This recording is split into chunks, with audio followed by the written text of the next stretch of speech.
and challenging, both admirable and evoke reservations. There's a show I love called Rev, about a priest in the Church of England.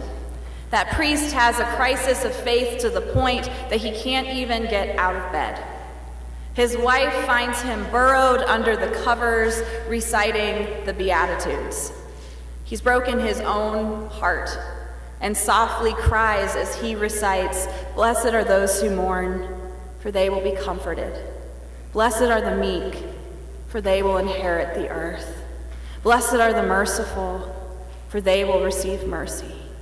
Blessed are the pure in heart, for they will see God." It's a difficult scene to watch because the emotions are so raw. Though there's something powerful about Jesus pronouncing blessings on those who need to hear them most. The Beatitudes anchor Christians. Jesus is calling us to be his disciples who live out the virtues of these blessings. Some say that Matthew's version of the Beatitudes are a more spiritualized or even sanitized version of Luke's Beatitudes. You see, Luke flat out says, "Blessed are you who are poor, for yours is the kingdom of heaven." Not "Blessed are the poor in spirit, for theirs is the kingdom of heaven," as Matthew relates. Luke presents Jesus as focusing on the poor in his ministry, knowing that Jesus was not from the upper echelons of society himself. Yet the poor and the poor in spirit both need God's blessings if we're honest. Someone can have a whole lot of money, but an empty life after all. Now, the Beatitudes can seem impractical. As seminary professor Charles James Cooks relates, to be poor in spirit, peaceful, merciful, and meek will get you nowhere in a culture grounded in competition and fear. Perhaps this is why most references to the Beatitudes simply imply that in giving his instructions, Jesus was literally turning the values of the world upside down. But we don't need to look at them as impractical teachings that no one but a saint could actually live out. We can use the Beatitudes to ground our lived expressions of our Christian faith. We can use the Beatitudes to explain that simplicity, hopefulness, and compassion are the underlying principles we find in them. And it helps us be entirely in the world, yet not become cynical by the difficulties we experience in our lives and in the world around us. Let's take simplicity first. If we live out the Beatitude principles, it means that we hear the words of Jesus simply spoken. We don't try to layer the words with our own prejudices and perceptions that the task at hand is impossible. We may think that the meek are trampled in our society. Why would we even want to be meek? But another way of framing this is by realizing that we do have more courage when we hear Jesus saying to us that we are blessed in our lives when we demonstrate humility, when we bring a peaceful presence to situations, when we open our hearts to one another, when we show mercy to those who long to be seen and heard. It's not about Jesus wanting his followers to get trampled by those in power. It's about Jesus wanting his followers to be humble. The Beatitudes were in the headlines recently because they made an appearance at the presidential inauguration. Reverend Dr. Samuel Rodriguez, president of the National Hispanic Christian Leadership Conference, who has sometimes been critical of Donald Trump regarding his stance on immigration, came to the podium for the invocation and read a modern translation of the Beatitudes. Reverend Dr. Rodriguez then sat back down. No commentary, no prayer, just a simple reading of Jesus' words. He read, God blesses those who are poor and realize their need for him, for the kingdom of heaven is theirs. God blesses those who mourn, for they will be comforted. God blesses those who are humble, for they will inherit the earth. God blesses those who hunger and thirst for justice, for they will be satisfied. God blesses those who are merciful, for they will be shown mercy. You may not have even heard about this moment,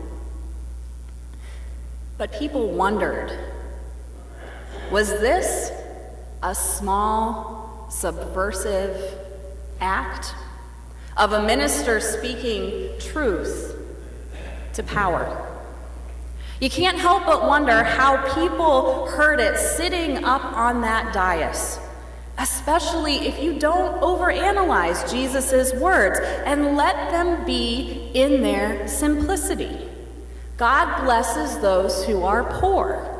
God blesses those who are humble. God blesses those who are merciful. Powerful words in troubling times. No? Let's move on to hopefulness. Perhaps one of the worst attitudes to overcome these days is cynicism. Cynicism is that inclination to believe that people are motivated by self-interest alone, and it's just a general distrust of people's motives. Sometimes it feels like to be cynical is to be cool. Or the attitude becomes to just not worry about issues we see in our world because that's just the way it is and we better get used to it. When looking at the millions of people who marched last weekend in the Women's March around the world, one didn't see cynicism on display. One saw hopefulness. No matter where we stand politically, it's our right in this country to peacefully use our hearts, hands, and voices to advocate for the values we hold dear. If we want to affect change and fight the good fight, we must have hope. Again, Cook says, we place our hope on Christ, who offered hope to the hopeless.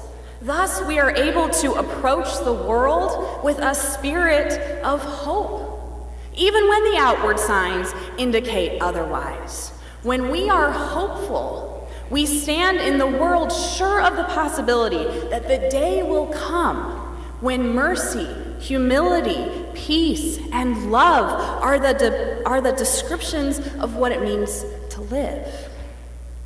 At the end of the day, the line between religion and politics is not always so clear. Our religious convictions shape our political convictions. If we take to heart Jesus' words, "Blessed are those who mourn," doesn't that mean that we open our hearts to the parents in Chicago whose child died from gun violence? That we maybe even take it a step further and advocate for common sense gun laws? If we take to heart Jesus' words, "Blessed are the peacemakers," doesn't that mean that we want to support the community dialogues that happen all over our country to bring youth and police together, to actually listen to one another and see each other as human beings? As Christians, we place our hope in Jesus Christ and know that he offered hope to the hopeless, offered compassion to all. These deeply held religious convictions shape our politics because we may see people as blessed that others don't, like refugees, longing to escape violence and persecution. The final principle of living out the Beatitudes is compassion. Simplicity feeds into hopefulness, which feeds into compassion. If there is one attribute we know Jesus had, it's compassion. Remember that compassion goes deeper than pity or sympathy. It's not just about feeling sorry for someone. It's not just about walking along the same path as someone else. It's about walking in another person's shoes. Instead of just politicizing recent events, we can ask ourselves how it would feel to be a refugee coming to the United States. We put ourselves in their shoes to have compassion. President of Lutheran Theological Seminary, David Lose, explains that in the Beatitudes, Jesus points us to recognize that God's kingdom isn't a place far away, but is found whenever we honor each other as God's children, bear each other's burdens, bind each other's wounds, and meet each other's needs. We have power to help create the kingdom of heaven on earth. Or let's remember Rabbi Harold Kushner telling a story about the importance of relationships, showing the essence of compassion. Rabbi Kushner once wrote, "I was sitting on a beach one summer day, watching two children, a boy and a girl, playing in the sand. They were hard at work, building an elaborate sandcastle by the water's edge, with gates and towers and moats and eternal passages. Just when they had nearly finished this project, a big wave came along and knocked it down, reducing it to a heap of wet sand. I expected the children to burst into tears, devastated by what had happened to all their hard work. But they surprised me.